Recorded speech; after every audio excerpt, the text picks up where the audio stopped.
Welcome to SP study point. स्वागत है आपका आपके अपने परिवार एसपी स्टडी पॉइंट में। मैं सोनू आप सभी दोस्तों का हार्दिक स्वागत करता हूं। दोस्तों, ये मॉडल पेपर यानी मॉडल सॉल्व पेपर का ये दूसरी क्लास है। पहली क्लास में हमने डिस्कस कर लिया था शॉर्ट आंसर टाइप क्वेश्चन और very short answer type question, यानी कि सेक्शन ए और सेक्शन बी के प्रश्नों को हमने सॉल्व कर दिया था। सेक्शन बी के कुछ प्रश्न जो थे वो बच गए थे और मैंने कहा था अगले पार्ट में हम उनको सॉल्व करेंगे। ठीक है, तो आज की ये class BSc first semester fundamentals of chemistry का मॉडल यानी सॉल्व पेपर लेकर के आए हैं।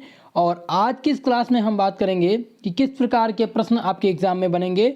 और सेक्शन बी की बात कर रहे थे हम। सेक्शन बी का मतलब होता है लघु उत्तरीय प्रश्न। आपके पेपर में सेक्शन बी जो होता है उसमें लघु उत्तरीय प्रश्न आता है और इसका आंसर आपको 200 शब्दों में देने होते हैं, यानी कि लघु उत्तरीय प्रश्नों की, जिसमें मैंने इससे प्रीवियस क्लास में बात कर लिया था। 4 मतलब कि 3 प्रश्न आपके कंप्लीट हो गए थे और इनमें से 3 प्रश्न बचे हुए थे। आज हम उन 3 प्रश्नों को सॉल्व करेंगे, फिर हम लॉन्ग आंसर टाइप प्रश्नों को सॉल्व करेंगे। देखिए, ऑब्जेक्टिव का प्रैक्टिस सेट आप लोग को कल से प्रोवाइड हो जाएगा और आप लोग क्लास के टाइम पर डेली लाइव आ जाया करें। क्लास का टाइमिंग अब फिक्स हो चुका है आपका। रात को 8 बजे आप सभी लोग लाइव आएंगे फंडामेंटल्स ऑफ केमिस्ट्री पढ़ने के लिए और रात 9 बजे आपकी फिजिक्स की क्लास चलेगी। ठीक है, दूसरी बात, मैथ की क्लास जो है मॉडल पेपर मैंने दे दिया है, वो आप लोग प्लेलिस्ट से देख लीजिए। दूसरी इंपॉर्टेंट बात यह है कि आपका जो एग्ज़ाम पैटर्न किस प्रकार से है, इसको लेकर मैं एक विस्तृत वीडियो बनाने वाला हूं और उसमें आप सबको समझा दूंगा और बता दूंगा किस प्रकार के प्रश्न आएंगे, कितने प्रश्न आएंगे। ये सारी चीज़ें आप लोग समझ चुके हैं, फिर भी मैं एक विस्तृत वीडियो इस पर बनाऊंगा आपके एग्ज़ाम पैटर्न को लेकर के। चलिए स्टार्ट करते हैं आज का सेशन। और आज के सेशन में कुछ इंपॉर्टेंट प्रश्न हैं। आप जो मैं प्रश्न इंपॉर्टेंट दे रहा हूँ, ये सारे प्रश्न जो मैं सॉल्व पेपर करा रहा हूँ, इसको आप कंप्लीट कर लीजिएगा। एक सीधी बात और सरल बात है जो आपको समझना चाहिए। देखिए, ये मॉडल पेपर देने का मेरा मोटिव केवल इतना है कि आप लोग को आंसर राइटिंग किस प्रकार से करनी है और कितना सटीक आंसर देना है आपको एग्ज़ाम में, इससे आप लोग अवगत हो सकें। ठीक है मित्रों, तो वीडियो एक बार पसंद आ जाएगा तो वीडियो को लाइक कर दीजिए। चैनल पर नए हैं तो चैनल को सब्सक्राइब कर लीजिएगा और बेल आइकन को प्रेस कर दीजिए ताकि क्लास का नोटिफिकेशन आप तक प्राप्त होता रहे। ठीक है मित्रों, चलिए स्टार्ट करते हैं आज की क्लास। आज की क्लास में 4 नंबर प्रश्न पूछा गया है। What do you mean by hyper conjugation, explain with example. पूछा गया है कि अत संयुग्मन। देखिए, हाइपर कंजुगेशन का मतलब होता है अत संयुग्मन। यौगिक से आप क्या समझते हैं, एग्जाम्पल सहित समझाइए। ये आपका 4 नंबर प्रश्न है। ठीक है, और ये मोस्ट इम्पॉर्टेंट प्रश्न है। ये अवध यूनिवर्सिटी में 2017 में पूछा गया था। इसके बाद से आपका ऑब्जेक्टिव टाइप पैटर्न स्टार्ट हुआ था, यानी कि आपका जो एग्ज़ाम पैटर्न था वो एमसीक्यू में कन्वर्ट हो गया था। इससे पहले ये पूछा गया था प्रश्न। ठीक है, और इस बार आपके एग्ज़ाम में भी पूछे जाने की संभावना है। चलिए आंसर देखते हैं। आंसर किस प्रकार से लिखेंगे आप, तो आप बताएंगे। देखिए इसमें डिफिनेशन नहीं पूछ रहा है, पूछ रहा है हाइपर कॉन्जुगेशन से आप क्या समझते हैं उसको एक्सप्लेन करिए और एग्जांपल हमें दे दीजिए। ठीक है, तो आप एक्सप्लेन क्या करेंगे, उसके बारे में एक्सप्लेन करेंगे, उसके अबाउट एक्सप्लेन करेंगे। तो आप किस प्रकार से लिखेंगे आंसर, आप आंसर डालेंगे और लिखेंगे this order is reversed however if the alkyl group is linked to an unsaturated carbon. देखिए, दिस ऑर्डर यानी इस क्रम में reverse however if the alkyl group, यानी कि कोई एल्किल ग्रुप क्या कर रहा है, अटैच कर रहा है किससे, अनसैचुरेटेड कार्बन से। ठीक है, अब व्हेन ए कार्बन एटम, यानी कार्बन और हाइड्रोजन जो है वो सिंगल बॉन्ड से क्या है, जुड़े हैं, यानी लिंक हैं। When a C single bond H bond is attached to an unsaturated carbon atom, और क्या दिखाया गया है, C double bond C is greater than C double bond O. देखिए, इसमें बताया गया है कि कार्बन जो है उसका, देखिए ये डबल बॉन्ड है और डबल बॉन्ड जब भी लगा होता है तो एक सिग्मा बॉन्ड होता है और एक पाई बॉन्ड होता है, एक सिग्मा बॉन्ड और एक पाई बॉन्ड इसमें होता है। ठीक है, तो ये बता रहा है कि जब भी इस क्रम में यानी कि हाइपर कॉन्जुगेशन अतः संयुग्मन की क्रिया में जब कोई carbon atom unsaturated carbon atom क्या होता है, डायरेक्टली अटैच होता है किसी कार्बन परमाणु और किसी भी मॉलिक्यूल से, तब वहाँ पर क्या होता है कि जो carbon atom unsaturated carbon atom होते हैं उनकी श्रृंखला में हाइड्रोजन और ऑक्सीजन की तुलना में ऑक्सीजन का बॉन्ड जो होता है सी डबल बॉन्ड ओ, ये ग्रेटर होता है। इसी क्रिया को समझाने के लिए अतसंयुग्मन यौगिक के बारे में एक वैज्ञानिक थे, उन्होंने ये बताया था। ठीक है, अब आगे समझते हैं आगे क्या है। देखिए, हमने यहाँ तक बता दिया कि it show the conjugation with system which is known as conjugation. देखिए, इसी प्रक्रिया को हम क्या कहते हैं, अतसंयुग्मन कहते हैं। ठीक है, इसी को यानी कि हाइपर कॉन्जुगेशन को एक नाम से और प्रदर्शित किया जाता है और लिखा जाता है, it is also sigma and pi conjugation. इसे सिग्मा और पाई कॉन्जुगेशन के नाम से भी जानते हैं। ठीक है, इतनी बात तो इंग्लिश में हो गई। अब हम हिंदी में समझ लेते हैं। देखिए, इंग्लिश और हिंदी में देने का मेरा मतलब ये है कि आप दोनों लैंग्वेज से अवगत रहें। ठीक है, चलिए अब समझते हैं कि हाइपर कॉन्जुगेशन क्या है। तो हाइपर कॉन्जुगेशन यानी कि अतसंयुग्मन क्या है, तो प्रेरण के प्रभाव के एल्किल समूहों द्वारा इलेक्ट्रॉन मुक्त प्रभाव से निम्न होता है। देखिए, एक प्रेरण प्रभाव होता है यानी कि एक कार्बन अनसैचुरेटेड कार्बन से जब जुड़ता है, उसका मतलब क्या है कि जब कोई प्रेरण प्रभाव एल्किल समूह, एल्किल आर जो समूह है एल्किल ग्रुप होता है, ठीक है, वो क्या करता है, मुक्त रूप से प्रभाव को निम्नवत करता है। तो अब हम देखते हैं कि किस प्रकार से ये एल्किल समूह इस पर लागू होता है। देखिए, जब एल्किल समूह के किसी असंतृप्त कार्बन परमाणु पर अब असंतृप्त क्या है, इस पर भी मैंने एक विस्तृत वीडियो बनाया है, प्लेलिस्ट में आप जा करके कार्बन परमाणु के बारे में जो हमने एमसीक्यू मोड में आपका रिटन और ऑब्जेक्टिव बेस पर दिया था, उसमें मैंने समझा दिया है। ठीक है, और छोटी छोटी बातों को आपको समझना है और चलना है आगे।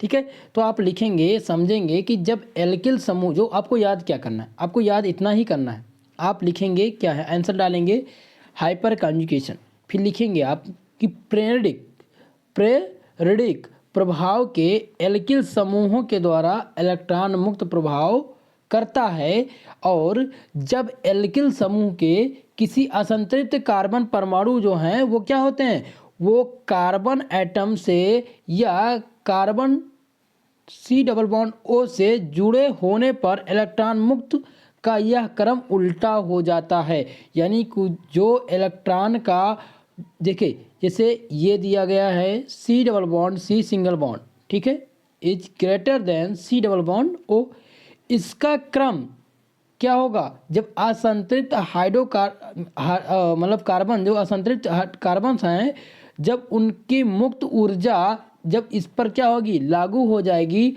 तो इनका जो ऑर्डर है, जो इनका क्रम है, वो क्या हो जाएगा, उल्टा हो जाएगा।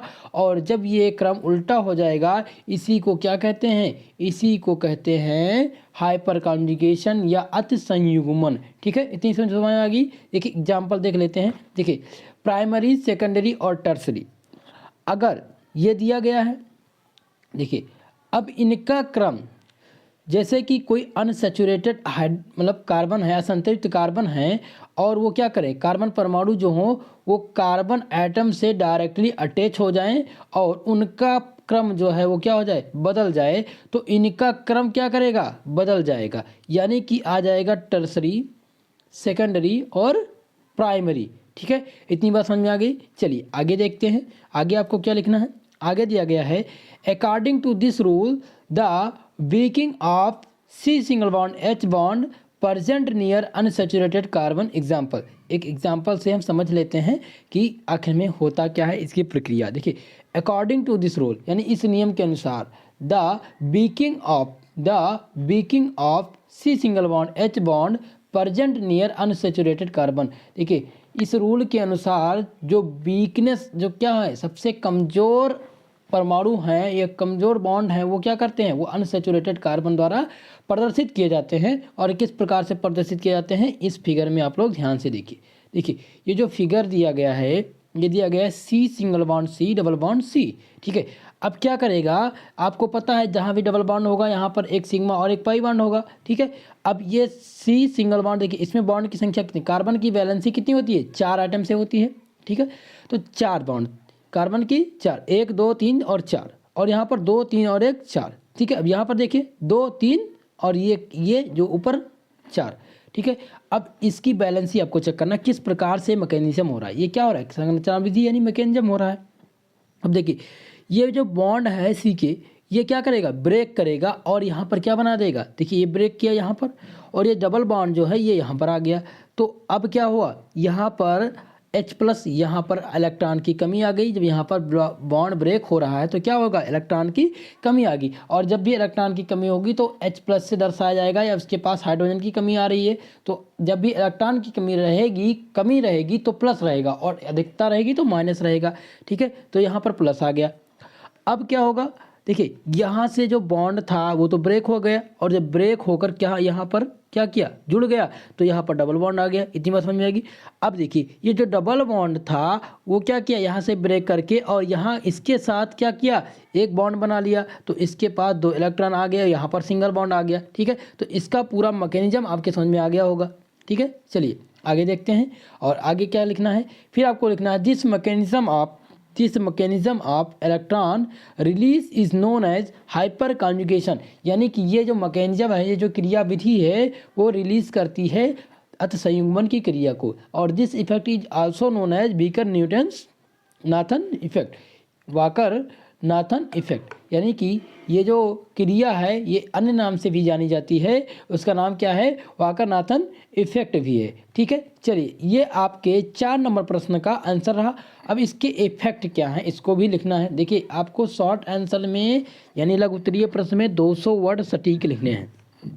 अब उसमें इफेक्ट भी पूछा गया था, थोड़ा सा इसके प्रभाव को भी समझ लेते हैं कि इसका आखिर में प्रभाव क्या पड़ता है, ठीक है। अब चलिए इफेक्ट इसका क्या है, देखिए दोस्तों आप लोग क्लास पर निरंतर बने रहिए, डेली आपकी क्लास होगी, और मैं आपको मॉडल पेपर देने के बाद आपका हर एक टॉपिक, जैसे अभी हाइपर कॉन्जुगेशन आपके समझ में नहीं आ रहा है, जैसे आपको अभी क्या अतिसंयुग्मन थोड़ा सा अटपटा लग रहा है कि आखिर में होता क्या है, ये सारी चीज़ें मैं आपको रटा दूंगा, बिल्कुल परेशान मत रहिए, ठीक है। तो अब इसके बाद में आपकी क्लास हर टॉपिक पे होगी जो मैंने इंपॉर्टेंट आपको बताया है। चलिए इफेक्ट पूछा गया है, इफेक्ट ऑफ हाइपर कॉन्जुगेशन, यानी कि हाइपर कॉन्जुगेशन के प्रभाव क्या हैं, तो आपको प्रभाव बताना है। प्रभाव में क्या बताएंगे, आप लिखेंगे on the basis of this stability of different alkenes can be explain, ठीक है। फिर लिखेंगे आप the greater the number of alkyl group attached to double bond carbon atom, यानी double bond carbon atom, the more stable is the alkene, क्या करेगा, इसमें आपका इफेक्ट बताना है, प्रभाव बताना है कि इससे क्या प्रभाव पड़ता है, जो स्ट्रक्चर होता है, जो मैकेनिज्म होता है उन पर, किसी भी अणु या परमाणु के जब भी अतिसंयुग्मन की क्रिया होती है तो उस पर क्या प्रभाव पड़ता है। तो आप लोग क्या बताएंगे, आप लोग बताएंगे on the basis of this stability of different alkanes can be explain the greatest of the number of alkyl group attached to triple bond carbon atom, the more stable is the alkene, the decreasing order of stable of different alkene can be represented as, यानी कि जो decreasing order है stable of different alkene की जो different क्या हैं order हैं उनको घटते हुए क्रम में दिखाया गया है। और किस प्रकार से दिखाया गया आप लोग देखिए यहाँ पर फिगर में दिया गया है, ये दिया गया है RCR डबल बॉन्ड RCR। अब ये घटते हुए क्रम में चला गया है, यानी कि प्राइमरी, प्राथमिक, तृतीयक, द्वितीयक, इनके बारे में बताया गया है। तो इनके बारे में मैं एक विस्तृत वीडियो बनाऊंगा हाइपर कॉन्जुगेशन पर, वहाँ आपको ये सारी चीज़ें समझा दूंगा। मैं आपको सटीक आंसर बता रहा हूँ किस प्रकार से आपको लिखना है, ठीक है। और जो इंपॉर्टेंट लग रहा है मैं समझाते चल रहा हूँ। हिंदी में आप समझने का प्रयास करेंगे। देखिए, हाइपर कंजुगेशन के इफेक्ट के बारे में, असंयुग्मन का इफेक्ट क्या है, तो इसके आधार पर इसे विभिन्न एल्कीनों का अस्थायित्व समझा सकते हैं। और इसे द्विबंध युक्त कार्बन परमाणु से जितने अधिक सी सिंगल बॉन्ड एच यानी पाई सिग्मा बॉन्ड में उपस्थित होते हैं, ये किसमें, सिग्मा बॉन्ड में उपस्थित होते हैं, एल्कीन अधिक अस्थायी होता है। जो एल्कीन होता है वो अधिक अस्थायी होता है। और एल्कीन के अस्थायित्व के घटते हुए क्रम को हम निम्न प्रकार प्रदर्शित कर सकते हैं। और किस प्रकार से, इस प्रकार से हम प्रदर्शित कर सकते हैं इसके घटते हुए क्रम को, ठीक है। इतनी बातें आप लोग नोट कर लीजिएगा। PDF आपको टेलीग्राम चैनल पर प्रोवाइड हो जाएगा। टेलीग्राम चैनल का लिंक आपको डिस्क्रिप्शन बॉक्स में भी मिल जाएगा। चलिए आगे बढ़ते हैं। क्वेश्चन नंबर 5 देखते हैं। पूछा गया है राइट द नोट ऑन, निम्न पर टिप्पणी आपको लिखनी है। क्वेश्चन नंबर 5 पूछा गया है राइट शॉर्ट नोट ऑन, निम्न पर टिप्पणी लिखिए। पहला है कार्बोनियम आयन और दूसरा है फ्री रेडिकल। मतलब कार्बोनियम आयन क्या है और मुक्त मूलक क्या है, इनके बारे में आपको बताना है, ठीक है। तो ये 2 टॉपिक हैं, आपको बताना है। अब इसमें आपको कितने नंबर मिलने हैं, ये 7.5 नंबर का प्रश्न है और 200 शब्दों में इसका आंसर आप लोग को लिखना है। तो अब आपको कार्बोनियम आयन के बारे में सटीक आंसर लिखना है, ना कि इधर उधर भटकते हुए। तो आपको किस प्रकार से लिखना है वो मैं बता रहा हूँ। आप हेडिंग डालेंगे और लिखेंगे कार्बोनियम आयन। अब लिखेंगे दोज एनायन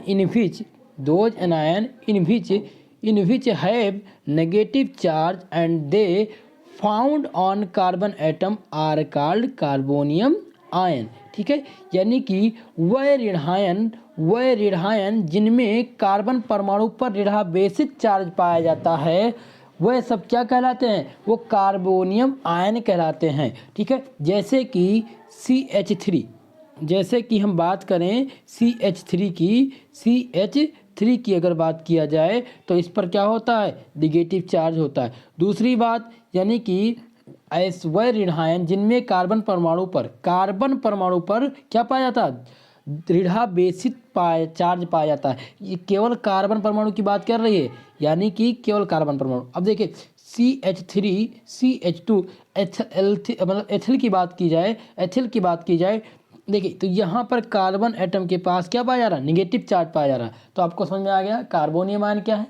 ऐसे ऋणायन जिनमें कार्बन परमाणु पर ऋणावेशित चार्ज पाया जाता है वह कहलाते हैं कार्बोनियम आयन, ठीक है। अब कार्बोनियम आयन के बारे में थोड़ा सा और लिख देते हैं और देखते हैं कितने प्रकार के कार्बोनियम आयन पाए जाते हैं। तो these carbonium ion are obtained by heterolysis bond cleavage, ठीक है। इतनी बात आपको लिख देनी है। अब देखिए carbonium ion are the 3 types. Carbonium ion जो होते हैं वो कितने प्रकार के होते हैं, 3 प्रकार के होते हैं। कौन कौन से, प्राइमरी, सेकेंडरी और टर्सरी।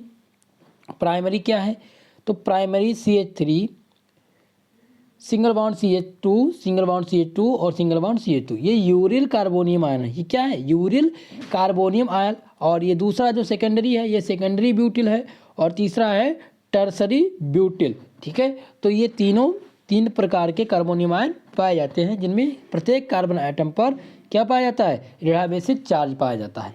अब ये आपका पहला कंप्लीट हो गया। अब दूसरे की बात करते हैं। प्रश्न नंबर दूसरे में क्या था, फ्री रेडिकल, मुक्त मूलक क्या है। तो मुक्त मूलक में क्या लिखेंगे, पहले मुक्त मूलक के बारे में जान लेते हैं। तो मुक्त मूलक में लिखेंगे free radical is a natural atom और ए ग्रुप ऑफ एटम, यानी free radical is a natural atom और a group of atoms having its own unpaired electron. देखिए फ्री रेडिकल जो होता है वो क्या होता है, मुक्त मूलक जो है वो क्या है, एक नेचुरल एटम और एक ग्रुप भी है। और ऐसे एटम जिनके पास क्या अनपेयर्ड इलेक्ट्रॉन पाए जाते हैं वो क्या कहलाते हैं, वो फ्री रेडिकल कहलाते हैं। तो these electron are called odd electron atom और मॉलिक्यूल, ठीक है। तो these are product during the homolytic fusion of a covalent bond, क्या, covalent bond are called free radical, ठीक है। अब चलते हैं हिंदी में समझ लेते हैं मुक्त मूलक के बारे में। तो मुक्त मूलक उदासीन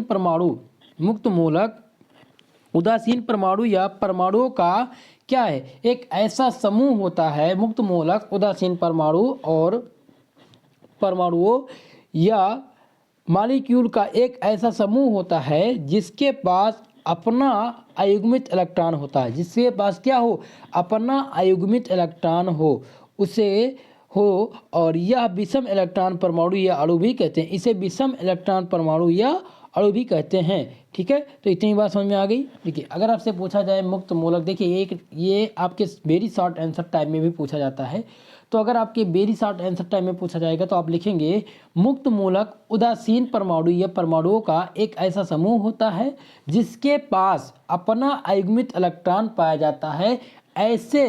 ऐसे उपकरण को या ऐसे पदार्थ को या ऐसे मॉलिक्यूल को हम क्या कहते हैं, मुक्त मूलक कहते हैं। ठीक है, इतनी बात समझ में आ गई। चलिए एक एग्जाम्पल के थ्रू देख लेते हैं। यहाँ पर एग्जाम्पल दिया गया है आर सिंगल बॉन्ड और होमोलिटिक फ्यूजन, और यहाँ पर क्या है, इसके पास अपना अयुग्मित इलेक्ट्रॉन, यहाँ पर देखिए।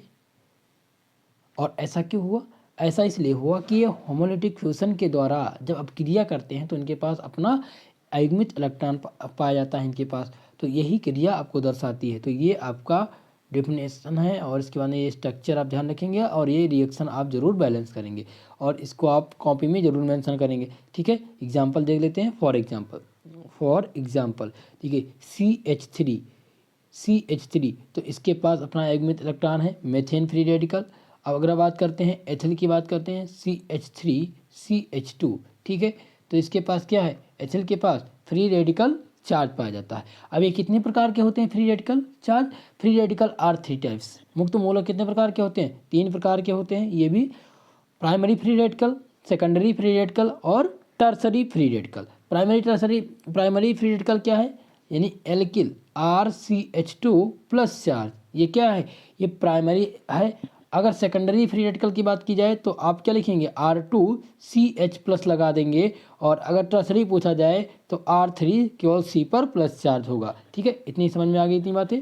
अब इसके करैक्टरिस्टिक के बारे में हम समझ लेते हैं कि आखिर में इसकी करैक्टरिस्टिक क्या होती है। ठीक है, तो फ्री रेडिकल जो होते हैं वो क्या होते हैं, free radical are formed in the presence of sunlight, यानी कि free radical are formed in the presence of sunlight and when the represented are the gaseous state। ठीक है, फ्री रेडिकल जो हैं वो सनलाइट और कुछ ऐसे रिएक्शन हैं, कुछ गैसियस स्टेट हैं जिनके दौरान पाए जाते हैं। ठीक है, तो ये पहला करेक्टरिस्टिक होगा। दूसरा नंबर क्या है, free radicals are highly unstable and reactive. देखिए फ्री रेडिकल जो होते हैं, फ्री रेडिकल यानी मुक्त मूलक जो होते हैं वो हाईली क्या हैं, अनस्टेबल हैं और क्या हैं, रिएक्टिव भी हैं। ठीक है, इतनी बात ध्यान रखेंगे आप। 3 नंबर में देखते हैं। देखिए जब भी करेक्टरिस्टिक पूछा जाए तो करेक्टरिस्टिक में लगभग आप 4 करेक्टरिस्टिक जरूर बताएंगे। थोड़ा सा शॉर्ट में लिखने का प्रयास करेंगे आप लोग और सटीक आंसर देंगे। 3 नंबर में पूछा क्या गया है, 3 नंबर में अगर बात किया जाए तो पूछा गया है, 3 नंबर में पूछा गया free radical are highly unstable and immediately take an electron from the radiate or molecule. ठीक है, इतनी बात समझ में आ गई आपके, तो इतनी चीज़ें आप लोग नोट कर लीजिएगा।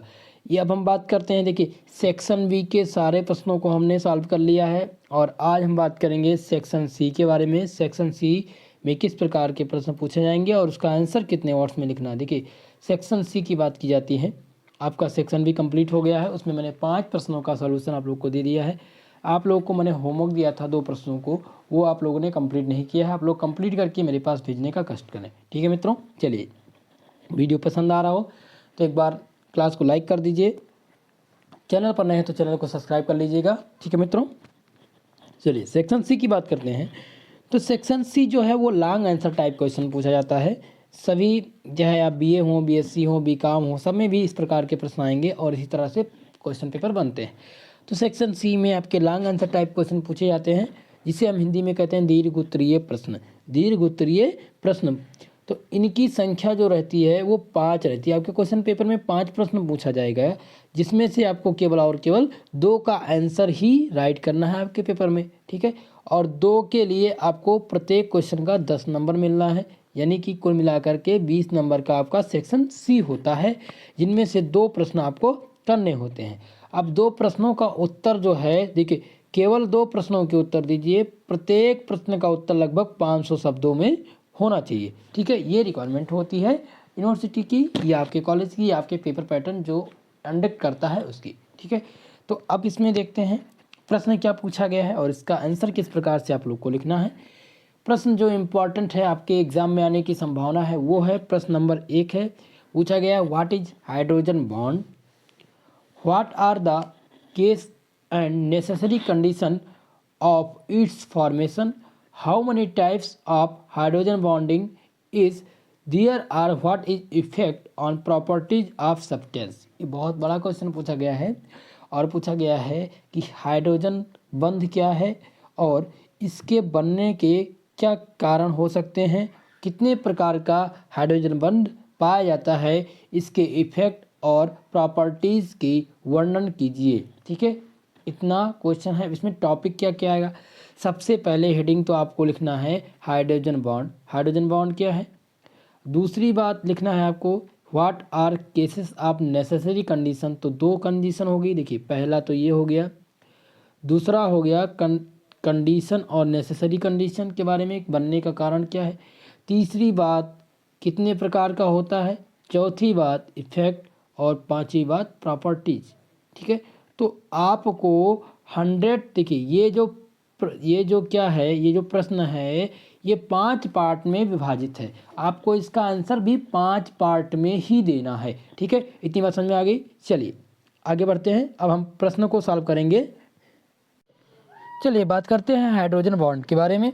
ठीक है, तो मैंने आपको बता दिया है कि इस क्वेश्चन को आपको 5 फॉर्म में बांट करके और इसका आंसर राइटिंग करना है। ठीक है, चलिए अब देखते हैं कि हमें लिखना क्या है आपके प्रश्न में। प्रश्न में आंसर आप डालेंगे तो आप डालेंगे हाइड्रोजन बॉन्ड।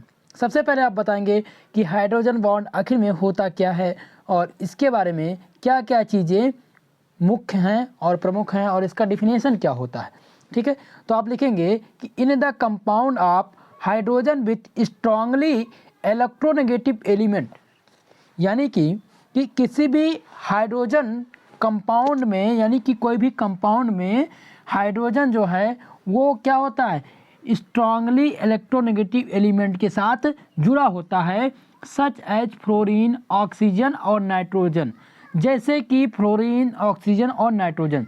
तो आपको एक बात समझ में आ गई कि हाइड्रोजन बॉन्ड जो कंपाउंड होता है, कुछ कंपाउंड यानी इन कंपाउंड में हाइड्रोजन बॉन्ड जो होता है वो स्ट्रांगली इलेक्ट्रोनेगेटिव एलिमेंट के साथ क्या होते हैं, जुड़े होते हैं, जैसे कि फ्लोरीन, ऑक्सीजन और nitrogen. The share pair of electron is attract more towards the electronegative atom. ठीक है, तो आपको एक सरल सी और सीधी बात में आपको बताना है कि जो आपका हाइड्रोजन बंध है तो हाइड्रोजन तत्व के किसी प्रबल विद्युत ऋणात्मक तत्वों के साथ, जैसे कि फ्लोरीन, ऑक्सीजन, नाइट्रोजन, और इनके साथ साझा न करके जो साझे का इलेक्ट्रॉन होगा, इनका जो साझे का इलेक्ट्रॉन युग्म होगा वो हाइड्रोजन की अपेक्षा क्या होगा, प्रबल विद्युत ऋणात्मक होगा। ठीक है, और इन्हीं विद्युत ऋणात्मकता को क्या करेंगे, आगे हम एक्वायर करेंगे हाइड्रोजन बॉन्ड फॉर्मेशन में। ठीक है, इतनी बात समझ में आ गई। अब आप लिखेंगे as a result the electronegativity atoms acquires a partial positive charge.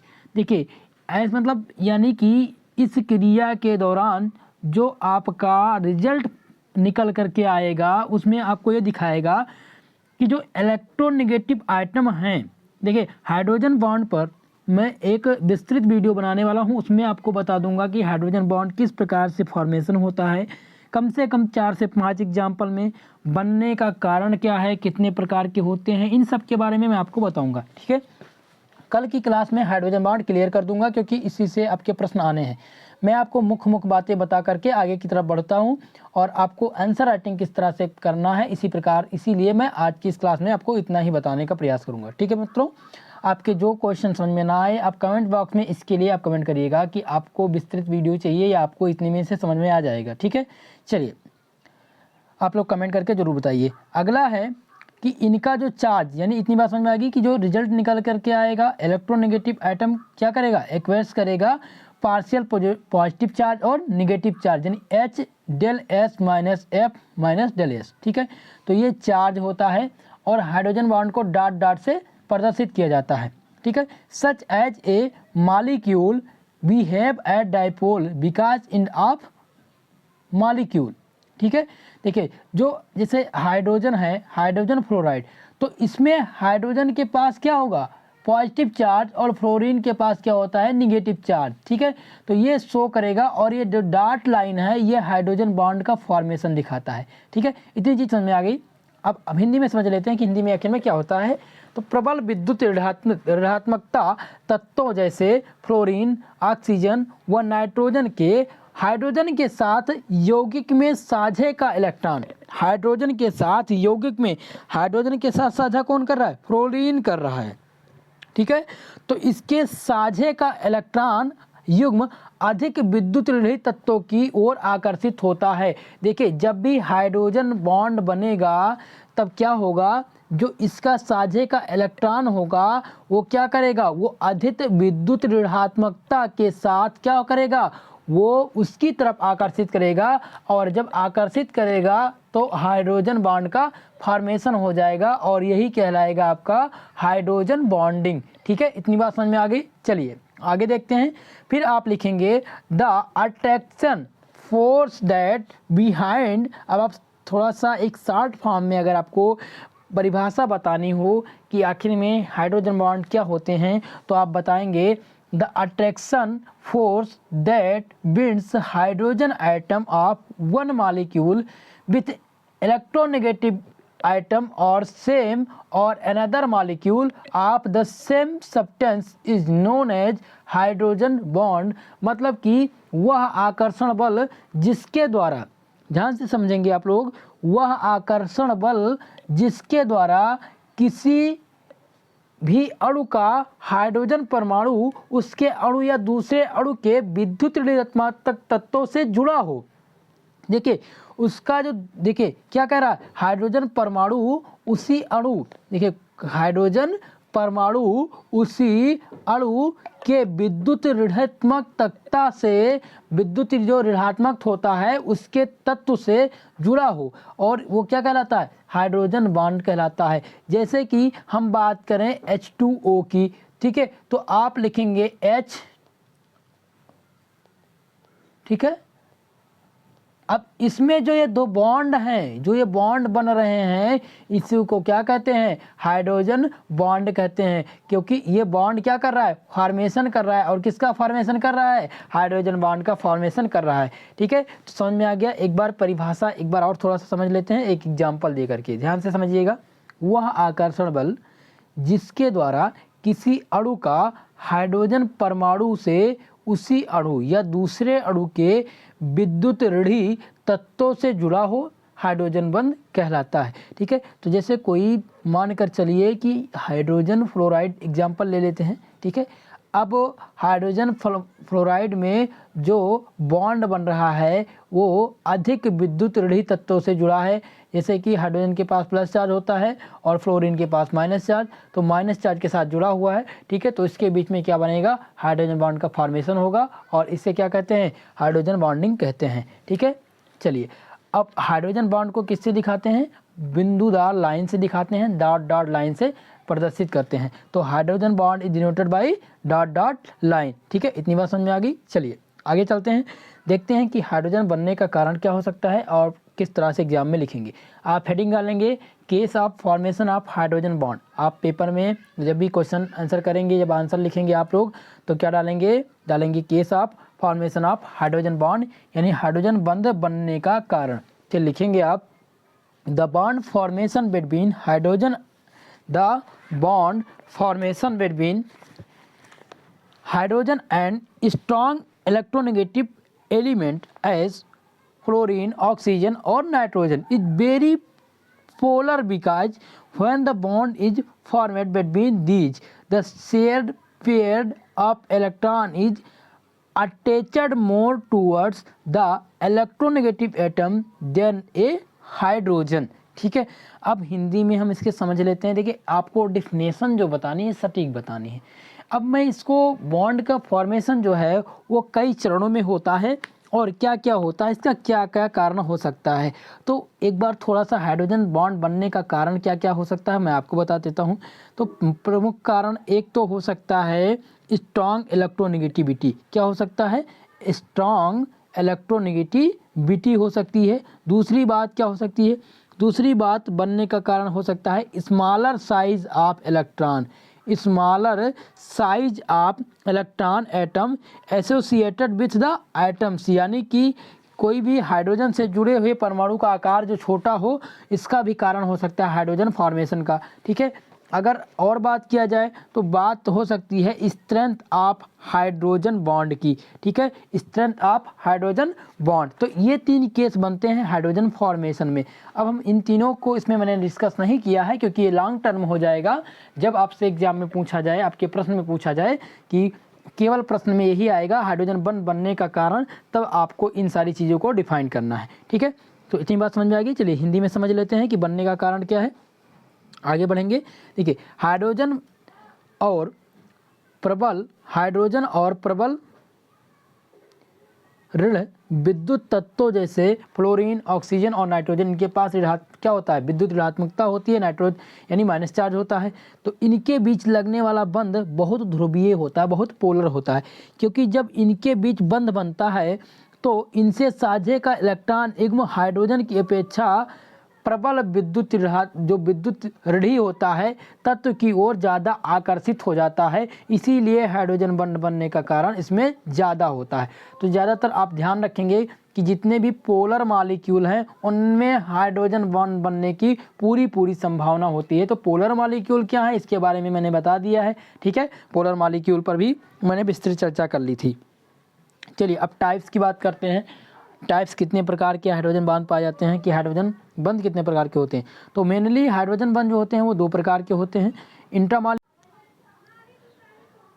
अब बात करते हैं कि हाइड्रोजन बॉन्ड 2 प्रकार के होते हैं। ठीक है, तो पहले के बारे में बात करते हैं। पहला कौन सा है? इंट्रामॉलिक्यूलर हाइड्रोजन बॉन्डिंग, यानी अंतरा आणविक हाइड्रोजन बंध। अंतरा आणविक हाइड्रोजन बंध क्या होते हैं? दोज हाइड्रोजन बॉन्ड्स, तो आप लिखेंगे हाइड्रोजन बॉन्ड फॉर्मेशन बिटवीन 2 और more molecule of the same और different compound is known as intermolecular hydrogen bonding. ठीक है, एग्जाम्पल हैं H2, HF, NH3 ETC। अब हिंदी में समझ लेते हैं कि आखिर में हाइड्रोजन बॉन्ड क्या होता है। और हाइड्रोजन बॉन्ड में जो आपका पहला है, हाइड्रोजन बॉन्ड 2 प्रकार के होते हैं। कौन सा? एक है इंटरमॉलिक्यूलर और एक इंट्रामॉलिक्यूलर। तो इंट्रामॉलिक्यूलर के बारे में बात कर रहे हैं, इंट्रामॉलिक्यूलर के बारे में बात कर रहे हैं। तो इंट्रामॉलिक्यूलर क्या है? किसी पदार्थ के 2 या 2 से अधिक अणुओं के बीच लगने वाला बंध अंतरा आणविक हाइड्रोजन बंध कहलाता है। यहाँ पर बंध होगा, फ्लोराइड नहीं, यहाँ पर बंध होगा, अंतरा आणविक बंध कहलाता है।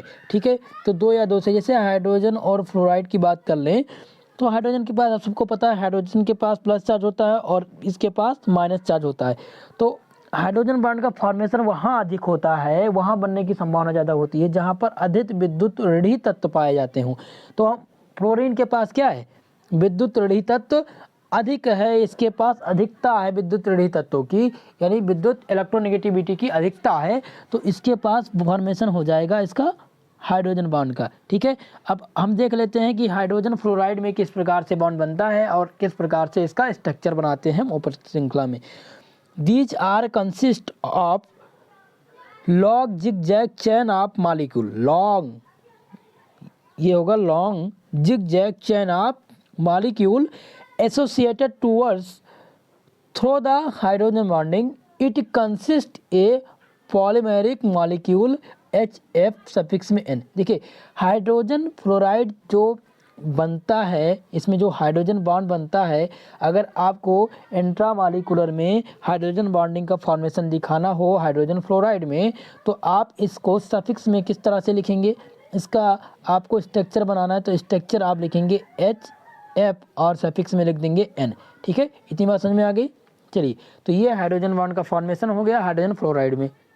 हाइड्रोजन फ्लोराइड में क्या करता है? ये लॉन्ग जिगजैग चेन का मॉलिक्यूल एसोसिएट करता है और जहाँ पर हाइड्रोजन बॉन्डिंग की संभावना इसलिए बन जाती है क्योंकि फ्लोरीन में क्या होता है? अधिक ऋणात्मक पाया जाता है, इलेक्ट्रोनेगेटिविटी की अधिकता होती है। चलिए अब बात कर लेते हैं पानी की। वाटर मॉलिक्यूल में किस प्रकार से हाइड्रोजन बॉन्ड बनती है। तो वाटर मॉलिक्यूल में क्या होता है, वाटर मॉलिक्यूल की बात की जाए तो वाटर मॉलिक्यूल में there are 1 atom of oxygen और 2 atoms of hydrogen in water.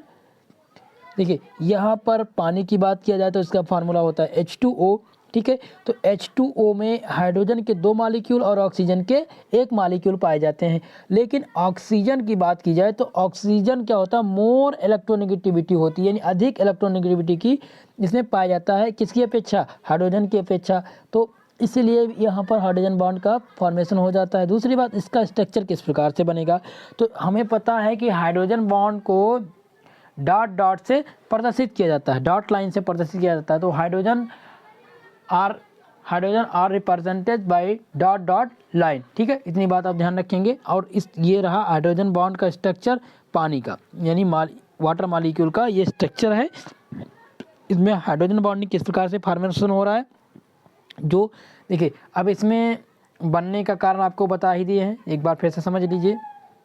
बात कर लें हम H2O की, तो H2O का स्ट्रक्चर ये रहा आपके सामने, ठीक है। यहाँ से आप माइंड कर लीजिए और यहाँ से इसको अलग कर लीजिए, ठीक है। अब इसमें देखिए ऑक्सीजन के पास अधिक क्या है, इलेक्ट्रोनेगेटिविटी है।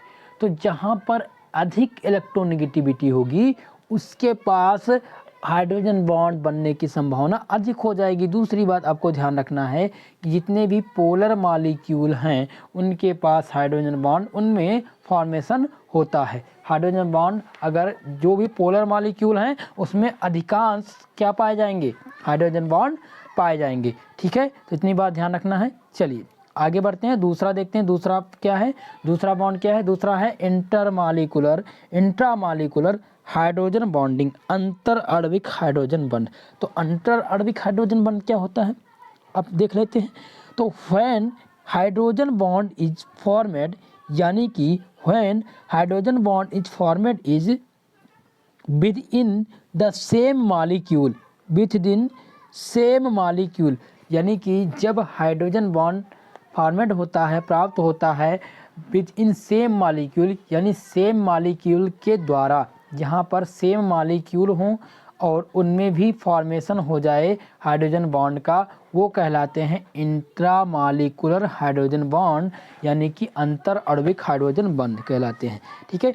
सेम मॉलिक्यूल हों, देखिए कोई भी अंतर ना आए, सेम मॉलिक्यूल हों और उसमें बॉन्ड का फॉर्मेशन हो जाए तो वो अंतर आणविक हाइड्रोजन बॉन्ड कहलाते हैं। जैसे कि बात की जाए बेंजीन की, देखिए ये ऑर्थोनाइट्रोफिनॉल है, ये ऑर्थोनाइट्रोफिनॉल है। इसका स्ट्रक्चर हम देख लेते हैं। देखिए इस प्रकार से इसका स्ट्रक्चर बना होता है, ये बेंजीन है। अगर हम यहाँ से इसको जोड़ दें, यहाँ पर ऑक्सीजन जोड़ दें, यहाँ पर हाइड्रोजन जोड़ दें, यहाँ पर ऑक्सीजन, ठीक है, और यहाँ पर N डबल बॉन्ड O, तो इसमें क्या हो रहा है, हाइड्रोजन बॉन्ड का फॉर्मेशन कहाँ हो रहा है। देखिए ये जो बॉन्ड का फॉर्मेशन हो रहा है, देखिए इसमें ऑक्सीजन की अधिक मात्रा है और ऑक्सीजन विद्युत ऋणात्मक तत्व होता है और नाइट्रोजन पर भी माइनस चार्ज होता है। तो इसलिए ये सेम मॉलिक्यूल में क्या हो रहा है, हाइड्रोजन बॉन्ड का फॉर्मेशन हो रहा है। और जहाँ पर सेम मॉलिक्यूल में हाइड्रोजन बॉन्ड का फॉर्मेशन होगा उसे क्या कहा जाएगा, इंट्रामॉलिक्यूलर हाइड्रोजन बॉन्ड कहा जाएगा। इतनी बात समझ में आ गई। चलिए आगे बढ़ते हैं और इसके इफेक्ट को देखते हैं। Effect of hydrogen bond, hydrogen bond का क्या क्या इफेक्ट हो सकते हैं। Hydrogen bond effect the following properties of substance. देखिए हाइड्रोजन बॉन्ड जो इफेक्ट होता है वो फॉलोइंग प्रॉपर्टीज के द्वारा होता है, और कौन कौन से सब्सटेंस हैं वो, और कौन कौन से कारक हो जाते हैं जिनमें हाइड्रोजन बॉन्ड का फॉर्मेशन होता है और इनका पूरा सहयोग इसमें होता है। इफेक्ट किस में पड़ सकता है, देखिए हाइड्रोजन, देखिए अब जब भी पूछा जाए आपसे इफेक्ट के बारे में तो उसका प्रभाव, यानी हाइड्रोजन बॉन्ड का प्रभाव किस पर पड़ता है। तो हाइड्रोजन बॉन्ड का प्रभाव देखिए पहला है बॉइलिंग एंड मेल्टिंग पॉइंट, गलनांक और क्वथनांक पर भी पड़ता है। बॉइलिंग और यानी कि क्वथनांक और गलनांक पर पड़ता है। दूसरी बात सॉल्युबिलिटी यानी विलेयता पर भी पड़ता है। विलेयता के दौरान भी क्या होता है, इफेक्ट हाइड्रोजन बॉन्ड का विलेयता पर भी क्या पाया जाता है, इफेक्ट पाया जाता है। तीसरी बात विस्कोसिटी एंड सरफेस टेंशन यानी सन्यता और पृष्ठ तनाव पर भी हाइड्रोजन बॉन्ड का इफेक्ट पड़ता है। अब इन तीनों के बारे में हम विस्तृत जानकारी करेंगे कि किस प्रकार से इसमें इनका इफेक्ट हाइड्रोजन बॉन्ड पर इन पर पड़ता है। ठीक है, देखिए आपके सेक्शन सी में बताया था मैंने कि आपको 2 प्रश्न करने हैं। मैं केवल आपको एक ही प्रश्न सॉल्यूशन दे रहा हूं और अब आपका दूसरा जो प्रश्न है आपको डिस्क्राइब करना है the E and Z system of nomenclature for geometrical isomers के बारे में। ठीक है, तो स्टीरियोकेमिस्ट्री का आपका ये प्रश्न है और इसको आपको तैयार करना है। देखिए एक चीज़ इंपॉर्टेंट आपको बता दें, देखिए अब क्या करना है मुझे, सबसे पहले एक वीडियो बनाएंगे, लगभग मैराथन क्लास होगी 3 घंटे की, जिसमें हम डिस्कस करेंगे very short answer type question. क्या करेंगे, very short answer type question. जितने भी प्रश्न वेरी शॉर्ट आंसर टाइप के क्वेश्चन आपके एग्जाम में बनने वाले हैं, यानी अति लघुत्तरीय प्रश्न बनने की संभावना है, उन सभी प्रश्नों को एक ही क्लास में डिस्कस कर देंगे और उसका क्वेश्चन आंसर सहित आपको बताएंगे, यानी उसका सलूशन भी देंगे। दूसरी बात, दूसरे दिन आपको लघुत्तरीय और तीसरे दिन यानी कि लगभग 3 क्लास में आपके लॉन्ग आंसर टाइप क्वेश्चन खत्म कर देंगे। ठीक है, इसके साथ साथ आपका जो इम्पॉर्टेंट टॉपिक है, जो आपके प्रश्न में आना है, एग्जाम में पूछे जाने वाले हैं, उन टॉपिकों को डिस्कस करेंगे। जैसा कि मैंने 2 क्लास आपको बता दिया, पहला बताया था रेजोनेंस एंड रेजोनेंस एनर्जी, दूसरे फॉर्मल चार्ज। अब जो तीसरा वीडियो बनने वाला, तीसरा जो क्लास होने वाली है वो बैलेंस बाउंड थ्योरी को लेकर होने वाली है। इसके बाद में हम डिस्कस करेंगे वेस्पर थ्योरी के बारे में बात करेंगे। इसके बाद फिर हम बात करेंगे हाइड्रोजन बॉन्ड और फजन्स रूल के बारे में। ठीक है, इतनी बात समझ में आ गई। अब आपके समझ में आ गया होगा कि मैं टॉपिक बाय टॉपिक अब डिस्कशन कराने वाला हूँ। ठीक है, तो आज आपका जो मॉडल पेपर था उसका मैंने कंप्लीट सॉल्यूशन आपको दे दिया है। एक प्रश्न मैंने 2 नंबर प्रश्न सॉल्व नहीं करवाया है, इसका आंसर आप लोग खुद करेंगे और इसका आंसर आप लोग व्हाट्सएप ग्रुप पर भेजने का कष्ट करें तो ज़्यादा अच्छा रहेगा, क्योंकि आपका आंसर राइटिंग किस प्रकार से है ये मैं जान सकूं और जो गलतियां हैं आपकी और किस प्रकार से आप लिख रहे हैं उसका मैं आपको बता सकूं। ठीक है, देखिए नोट्स जो है वो मैं अभी प्रोवाइड आप लोग को नहीं करवा रहा हूं, क्योंकि जो मैं पढ़ा रहा हूँ आपको, डेली क्लास आपकी हो रही वही ही इम्पॉर्टेंट है। नोट्स आप लोग मत पढ़िए अभी, नोट्स आपका लास्ट में मैं आपको दे दूंगा। जो इम्पॉर्टेंट है, जो आपको लर्न करना है आपके एग्जाम के लिए, वो मैं तैयार कर रहा हूँ और जल्द ही आपके टेलीग्राम चैनल पर प्रोवाइड कर दिया जाएगा। ठीक है, टेलीग्राम चैनल का लिंक आपको पता है, डिस्क्रिप्शन बॉक्स में दिया गया है। दूसरी बात, अगर नहीं पता है तो आप जान लीजिए, SP स्टडी चैनल फर्स्ट आप सर्च करके और ज्वाइन कर लीजिए। व्हाट्सएप ग्रुप जुड़ने के लिए आपको लिंक दिया गया है, आप डायरेक्ट जुड़ सकते हैं। दूसरी बात, जिन गर्ल्स को व्हाट्सएप ग्रुप में जुड़ना है वो लोग कॉल कर सकते हैं 9984947535 पर। ठीक है, अपना नाम कन्फर्म कराएं और आप लोग ग्रुप में ऐड हो जाएं। ठीक है, चलिए आज के